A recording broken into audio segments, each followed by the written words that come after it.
پھول نگر سے خبر شامل کرتے ہیں۔ گورنمنٹ گرلز ہائی اسکول پھول نگر اور گورنمنٹ ہائی اسکول نمبر 1 میں اسٹوڈنٹس کونسلز کے انتخابات مکمل ہو گئے۔ گورنمنٹ گرلز ہائی اسکول میں انتخابات زیر نگرانی head mistress Nasreen Akhtar, government high school number 1 کے انتخابات پرنسپل سیف اللہ خالد کی نگرانی میں منعقد ہوئے۔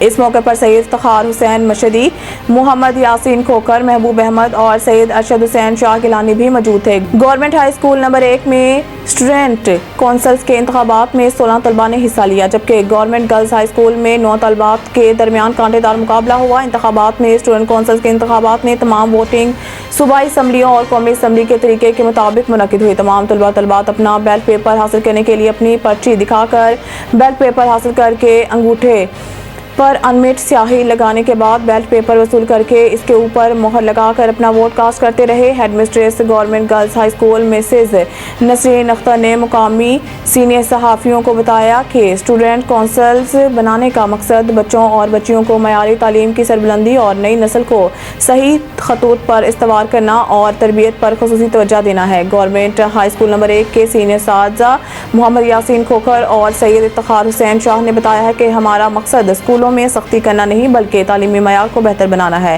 طلباء کو چاہیے کہ وہ کھیلوں کے ساتھ ساتھ تعلیم کی طرف بھی خصوصی توجہ دیں تاکہ طلباء معیاری نمبر حاصل کر کے پوری دنیا میں اپنا اور اپنے ملک کا نام روشن کر سکیں۔